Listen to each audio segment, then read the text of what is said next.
بسم اللہ الرحمن الرحیم۔ السلام علیکم۔ غامدی صاحب کے ساتھ ہفتہ وار سوال و جواب کی براہ راست نشست کو لے کے تو پھر ڈیلیس امریکہ غامدی سینٹر سے حاضر خدمت آغاز کرتے ہیں۔ ہم سب شکریہ آپ کے وقت کا۔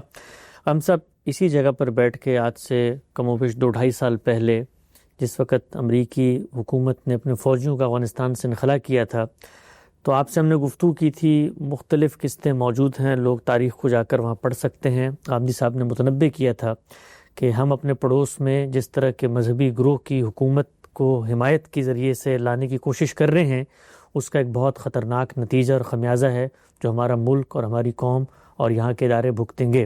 ہم سب حرف بہ حرف آپ کی وہ پیشن گوئی پوری ہوتی ہوئی نظر آ رہی ہے۔ ہم یہ دیکھ رہے ہیں کہ گزشتہ چند ماہ میں پاکستان کا کوئی ایسا شہر نہیں ہے جو اس طرح کے دہشت گردی کے حملوں سے محفوظ ہو، یہاں تک کہ وہ ہم خیال علماء جو پہلے طالبان کے حامی تھے اور اب ان سے مختلف بات کر رہے ہیں، ان تک کو ٹارگٹ کیا گیا۔ مولانا حامد الحق صاحب، مولانا سمیع الحق صاحب کے بیٹے، اسی طریقے سے پشاور کے اندر ایک بہت ہی معروف عالم تھے مفتی منیر شاکر، ان پر بھی حملہ ہوا اور بھی علماء پر حملہ ہوا۔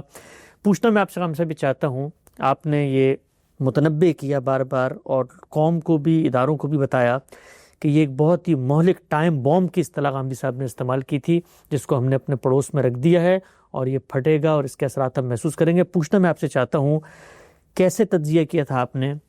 کیا گمان تھا آپ کا؟ کیا خیال تھا کہ یہ کچھ ہونے جا رہا ہے؟ کچھ اس کے پیچھے سائنس تھی، منطق تھی، یا محض آپ کا ایک خیال تھا کہ یہ ہو جائے گا؟ بڑی سادہ سی بات ہے۔ وہ لوگ جن کی مدد کی جا رہی تھی یا جن کے ذریعے سے افغانستان میں تبدیلی لانے کی کوشش کی جا رہی تھی، وہ کسی نسلی بنیاد پر یا کسی قومی جذبے سے اس کے لیے متحرک نہیں ہوئے تھے۔ اس میں اصلی جذبہ، اصلی فکر مذہب کا جذبہ اور مذہب کا فکر تھا۔ مذہب کا جذبہ اور مذہب کا فکر اپنی ایک منطق رکھتا ہے۔ فکری لحاظ سے جب آپ ایک مقدمہ قائم کر لیتے ہیں تو اس مقدمے کے پھر کوئی حدود نہیں ہوتے۔ وہ اگر ایک عالمگیر صداقت کے طور پر قبول کیا گیا ہے تو اس کے اثرات بھی عالمگیر ہوں گے۔ اس میں اگر کسی چیز کو ناجائز قرار دیا گیا ہے تو ناجائز قرار دینے کا کیا قاعدہ ہے، وہ قاعدہ جہاں جہاں اس کا اطلاق ہوگا مؤثر ہو جائے گا۔ یہ ایک سادہ بات ہے، یعنی اس میں نہ کوئی مستقبل کا علم چھپا ہوا ہے، نہ اس میں کسی الہام کا دعویٰ کیا گیا ہے۔ چونکہ ایک فکری بنیاد ساری حرکت کا باعث بن رہی ہے، تو وہ فکری بنیاد کیا ہے؟ اس فکری بنیاد کو میں بھی جانتا ہوں، اسے آپ بھی جانتے ہیں، ہر وہ شخص جانتا ہے جس نے مذہب کا مطالعہ کیا ہے، علمی طریقے سے مطالعہ کیا ہے۔ وہ فکری بنیاد یہ ہے کہ ہمیں دنیا میں اللہ کے دین کا غلبہ قائم کرنا ہے اور اللہ کی شریعت کو نافذ کرنا ہے۔ یہ ہماری دینی اور اخلاقی ذمہ داری ہے۔ اس کو اگر آپ بنائے استدلال بنا کے کچھ لوگوں سے کہیں گے کہ آؤ یہ کام افغانستان میں کرتے ہیں، تو افغانستان میں جب وہ کامیاب ہو جائیں گے تو باقی دنیا کو کیوں معاف رکھیں گے؟ اس کا لازمی نتیجہ یہی ہونا چاہیے۔ چنانچہ اس زمانے ہی میں جس طرح سے طالبان کے بعض گروہ وہاں منظم تھے، اسی طرح سے طالبان کی تحریک پاکستان میں بھی منظم ہو گئی تھی، اور پاکستان میں بھی وہ یہی سمجھتے تھے کہ بظاہر تو دونوں جگہوں میں کوئی فرق نہیں ہے۔ اگر وہاں امریکہ کے زیر اثر کوئی حکومتیں قائم ہو رہی ہیں تو یہاں پر بھی اسی طرح کے اثرات موجود ہیں۔ اگر وہاں کی افواج قومی مقاصد کے لیے منظم کی جا رہی ہیں تو یہاں کی افواج کا معاملہ ہی وہی ہے۔ ان کے خیال کے مطابق اگر وہاں اس درجے میں دین کا نفاذ نہیں ہوا یا شریعت کا نفاذ نہیں ہوا جو وہ سمجھتے ہیں کہ ہونا چاہیے، تو وہ پاکستان میں بھی نہیں ہے۔ تو جب اس مقدمے کو آپ لے کر اٹھیں گے تو یہ کیسے ہو سکتا ہے کہ لوگ اپنی جانیں دینے کے لیے تیار ہو جائیں اور کسی مقدمے، کسی فکر، کسی استدلال کی بنیاد پر تیار ہو جائیں اور وہ ایک جگہ تک محدود ہوں؟ وہ تو جہاں مواقع پائیں گے اس چیز کو عام کرنے کی صحیح کریں گے۔ یعنی اگر تو کوئی انقلاب قومی بنیاد پر آیا ہے، آپ نے یہ کہا کہ مثال کے طور پر کشمیر کا علاقہ ہمارا علاقہ ہے، اس میں ہماری حکومت ہونی چاہیے، تو یہ قومی یا علاقائی بنیاد ہے۔ سعودی عرب میں بھی آیا تھا اس اسی طریقے سے جیسے سعودی عرب میں ایک اقدام کیا گیا یا ایران میں مثال کے طور پر ایک اقدام ہوا، تو ہر اقدام اپنا ایک ریشنل بیان کرے گا۔ اگر وہ قومی سطح تک محدود ہے تو آپ کہہ سکتے ہیں کہ اس کے اثرات بھی وہیں تک رہیں گے، لیکن اگر اس کی بنائے استدلال قومی نہیں ہے، لسانی نہیں ہے، علاقائی نہیں ہے، جغرافی نہیں ہے، تو پھر جو بنائے استدلال ہوگی وہ جہاں پائی جائے گی وہاں تک حکم جائے گا۔ یہ بالکل وہی بات ہے جو ہمارے ہاں دین کے فہم میں کہی جاتی ہے کہ ان الحکم یدور مع اللہ وجودا وعدما، یعنی اللہ تعالیٰ جب کوئی حکم دیتے ہیں تو وہ کسی ریشنل، کسی علت پر مبنی ہوتا ہے۔ وہ علت جہاں پائی جائے گی، وہ ریشنل جہاں موجود ہوگا، اس حکم کا اطلاق بھی ہوگا۔ تو میرے نزدیک تو یہ بالکل ایک نوشتہ دیوار کی طرح کی چیز تھی۔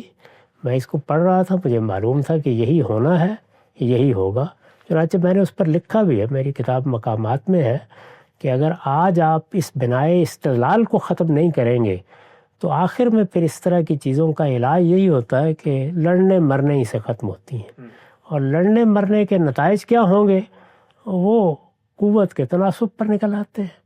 آپ کے پاس قوت زیادہ ہوگی، آپ کامیاب ہو جائیں گے، دوسرے کے پاس زیادہ ہوگی، وہ کامیاب ہو جائے گا۔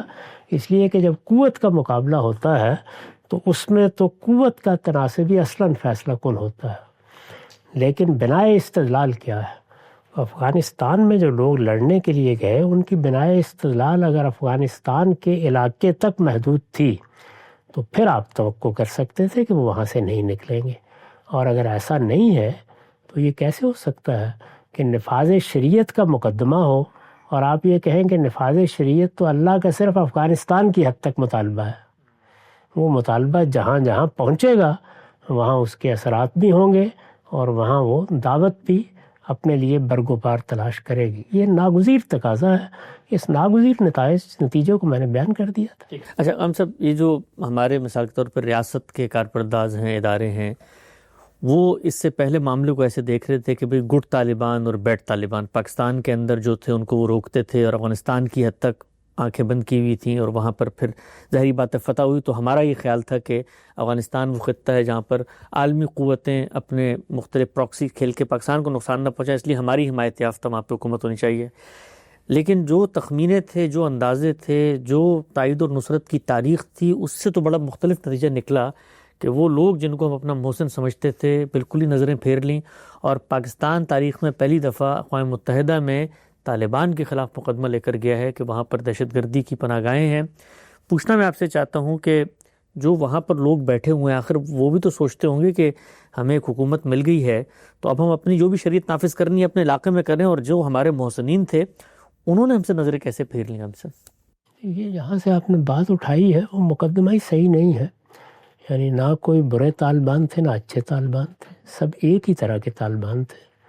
یہاں کے لوگ ان کی مدد کر رہے تھے، وہ ان کی مدد کر رہے تھے، خود یہ کہتے تھے کہ ہم لوگ تو اسی قیادت کے تحت یہ جدوجہد کر رہے ہیں۔ تو یہ کوئی دو گروہ نہیں تھے، یہ ایک ہی گروہ تھا۔ اس کا فلسفہ بھی ایک تھا، اس کی تعبیر بھی ایک تھی، اس کا استدلال بھی ایک ہی تھا۔ وہ ایک دوسرے کے دست و بازو بنے ہوئے تھے، اور یہاں کی طالبان تحریک نے وہاں کے لوگوں کی بے پناہ مدد کی ہے۔ یہ کیسے ہو سکتا تھا کہ وہ ان سے آنکھیں چرا لیں؟ جہاں تک پاکستان کا یا پاکستان کی حکومت کا تعلق ہے تو وہ ایسے احمق نہیں ہیں، وہ اس وقت بھی یہ جانتے تھے کہ یہ لوگ اپنے مفاد میں ہماری مدد کر رہے ہیں۔ اس طرح کی مدد کسی بھی گروہ کو ملے گی تو وہ ضرور اسے قبول کرے گا۔ یہ دیکھا ہوگا آپ نے کہ بہت سے لوگ جب ابتلا میں مبتلا ہوئے تو انہوں نے جا کر ہندوستان سے بھی مدد حاصل کر لی۔ نظریاتی تحریکیں تو یہ دیکھتی ہیں کہ ان کو اپنے نظریے کو کامیاب کرنا ہے، اس کے لیے انہیں کہاں سے مدد ملتی ہے۔ اگر کوئی فاسق و فاجر بھی ان کی تائید کر دیتا ہے، کوئی کافر و مشرک بھی ان کی تائید کر دیتا ہے، تو وہ یہ سمجھتے ہیں کہ اللہ کی عنایت ہوئی ہے، انہیں اس کا موقع مل گیا ہے۔ چنانچہ اس بنیاد پر میں نہیں سمجھتا کہ ان کے بارے میں یہ کہنا چاہیے کہ انہوں نے نظریں پھیر لیں یا انہوں نے احسان فراموشی کی ہے۔ وہ سمجھتے ہیں کہ پاکستان نے اپنے مفاد میں مدد کی تھی، ان کا مفاد ان کو حاصل ہو گیا، ہمارا نظریہ ہماری جگہ موجود ہے۔ تو ان کے زاویے سے اگر آپ دیکھیں تو انہوں نے اس طرح کا کوئی معاملہ نہیں کیا۔ وہ بالکل ٹھیک اسی اصول پر کھڑے ہیں جس اصول پر وہ اس سے پہلے اپنی جانیں دے رہے تھے۔ یعنی میں ان کے نظریے سے اختلاف کرتا ہوں، میں ان کے طریقے سے اختلاف کرتا ہوں، لیکن میں اس طرح کا کوئی الزام ان پر نہیں لگا سکتا۔ انہوں نے جو مقدمہ قائم کیا ہے اس کے لازمی فکری منطقی نتائج ہیں جو ہم اب دیکھ رہے ہیں۔ یعنی یہ ہماری غلطی ہے، اگر ہم نے اس معاملے میں غلط رائے قائم کی ہے تو ہمیں اپنا سر پیٹنا چاہیے۔ میں تو ہر مرحلے پر متنبہ کرتا رہا ہوں کہ آپ یہ اپنی قبر خود کھود رہے ہیں، اس کے نتائج نہایت خطرناک نکلیں گے۔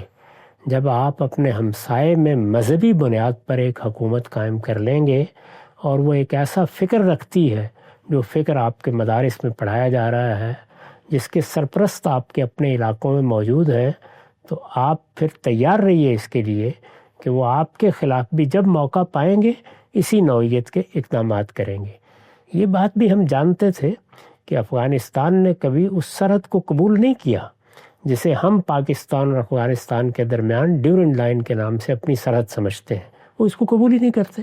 خود تاریخی لحاظ سے بھی اس پہ بڑی بحثیں موجود ہیں، کون سا علاقہ افغانستان کا علاقہ ہے، کون سا علاقہ ہندوستان کا علاقہ ہے۔ یہ خطہ اپنے علاقے بھی تاریخ میں تبدیل کرتا رہا ہے، تو اس میں نہ تو قومی نہ جغرافی بنیاد پر کوئی استدلال کیا جا سکتا تھا۔ اگر یہاں مذہبی بنیاد پر کوئی جدوجہد ہوگی تو وہ سرحدیں نہیں دیکھے گی، وہ جہاں مواقع پائے گی۔ یعنی اگر آپ یہ کہتے ہیں کہ وہ کسی دوسرے ملک کے خلاف تو ایسی طاقت نہیں کر رہے، تو اس کی بھی وجوہ ہے۔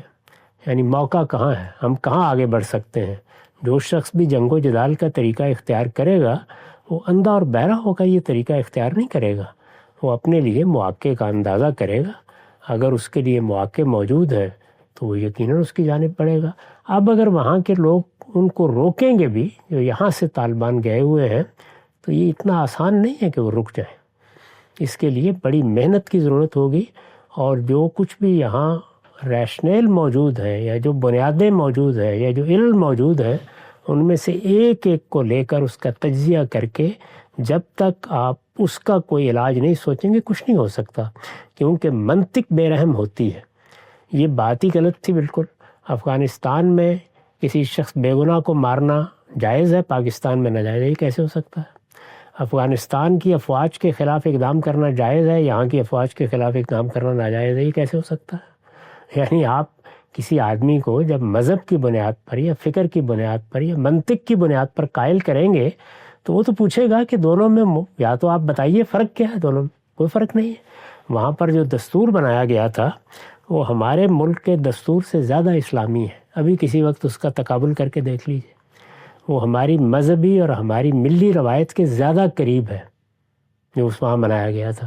انتخابات وہاں بھی ہوئے، انتخابات یہاں بھی ہوتے ہیں۔ ان انتخابات کے بارے میں بھی لوگ کہتے ہیں کہ وہ منصفانہ نہیں ہوئے، یہاں کے انتخابات کے بارے میں بھی ایسی باتیں کہی جا سکتی ہیں۔ تو یہ جتنی چیزیں ہیں ان کے ہاں کوئی بات بھی ایسی نہیں جس کو آپ محکم بنیاد کہہ کے پیش کر سکیں۔ جب ایسا نہیں ہے تو پھر یہی ہونا تھا۔ اچھا ہم سب، مجھے یاد ہے کہ جس وقت طالبان کو یہاں پر بظاہر ایک طرح کی کامیابی ملی اور انہوں نے حکومت پھر سنبھال لی، ہم نے آپ سے گفتگو کی اس موضوع پر، بلکہ آپ نے ایک لاہعمل ایک رول ماڈل بھی دیا تھا کہ اپنے مذہبی نظریات کو مانتے ہوئے قبائلی طرز کی اگر ایک اچھی حکومت ایران کی طرح کی قائم کر لی جائے، جہاں پر کچھ نہ کچھ وہ جو منارکی ہے یا پاپائیت ہے مذہبی وہ بھی قائم ہے، اور کچھ جو دنیا کے معلوم تقاضے ہیں ان کے ساتھ بھی ہم آہنگ ہو جاتی ہے، تب بھی یہ معاملہ چل سکتا ہے۔ مجھے یاد ہے کہ اس وقت جب ہم نے آپ سے گفتگو کی تو پاکستان کے جو مذہبی گروہ ہیں، مذہبی علماء ہیں، انہوں نے بڑی شدید تنقید کی اور یہ کہا کہ یہ اتنا بڑا موقع ملا ہے مسلمانوں کو، اور عالمی سامراج دوسری جنگ عظیم کے بعد پہلی دفعہ اتنی بڑی ایک طرح کی فتح ہمیں مل گئی ہے۔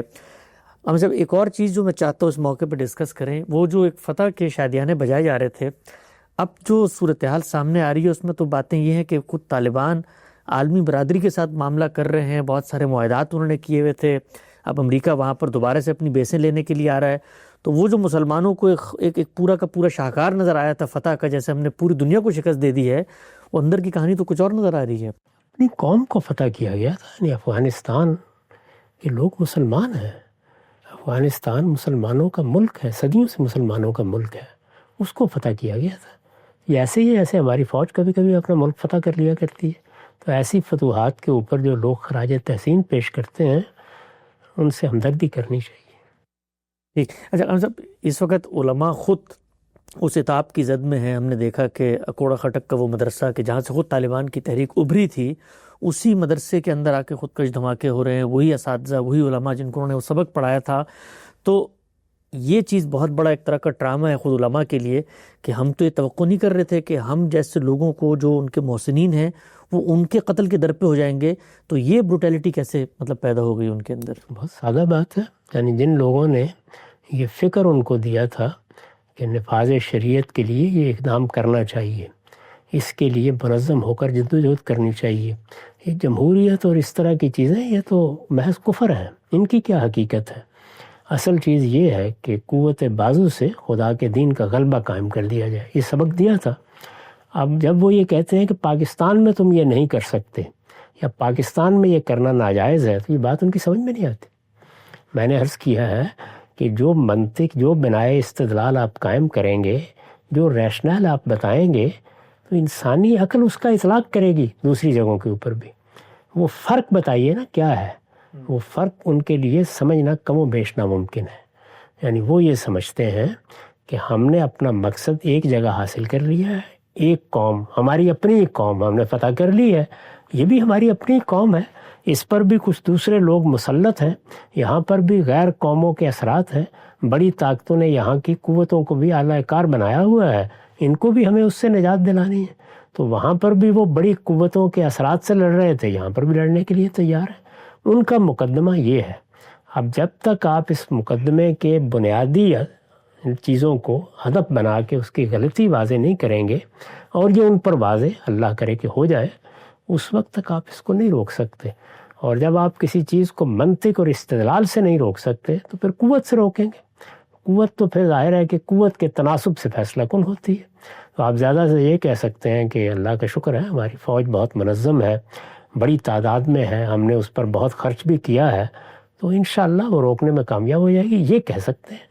لیکن منطقی استدلال تو سر تسر ایک ہی ہے. وہ وہاں بھی وہی تھا، وہ یہاں بھی وہی ہے.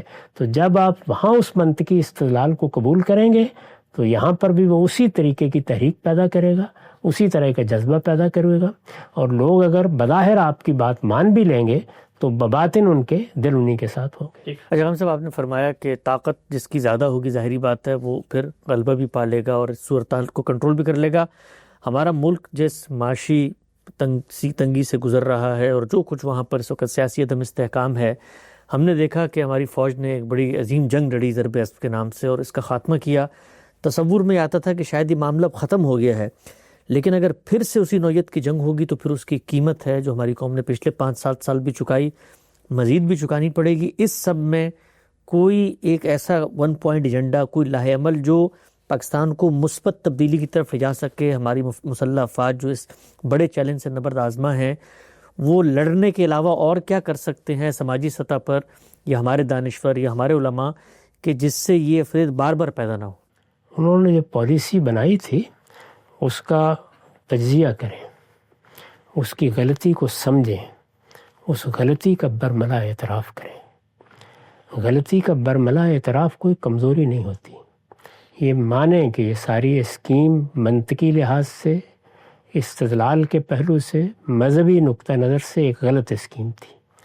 اس اسکیم کے یہی برے نتائج نکلنے تھے. ہم اپنی غلطی کا اعتراف کرتے ہیں. آئندہ کے لیے عہد کریں کہ اس طرح کے معاملات نہیں کیے جائیں گے. اس میں اللہ کے ساتھ بھی انسان دھوکہ کرنے کی کوشش کرتا ہے، اپنے آپ کو بھی دھوکہ دیتا ہے. ایسا نہیں کیا جائے گا. مذہب کی صحیح تعبیر کے علمبردار بنیں، اس کو واضح کریں، وہ استدلال واضح کریں جس کی بنیاد پر وہ سمجھتے ہیں کہ یہاں اس طرح کے کوئی اقدامات نہیں ہونے چاہیے. اور ہمارے ملک میں جو غلطیاں ہمارے نظام میں ہیں، جو چیزیں فی الواقع قابل تنقید ہیں، ان سب کی اصلاح کرنے کے لیے خوشدلی کے ساتھ آمادہ ہوں. اس لیے کہ اگر کوئی چیز معقول ہے، سمجھ میں آتی ہے، وہ اللہ کے دین کے مطابق ہے، وہ اخلاقی قدروں کے مطابق ہے، تو اس کو اختیار کرنے میں کیا معنی ہے. وہ یہاں کیا کرنا چاہتے ہیں؟ یہی کہتے ہیں نا کہ ہم یہاں شریعت کا نفاذ چاہتے ہیں.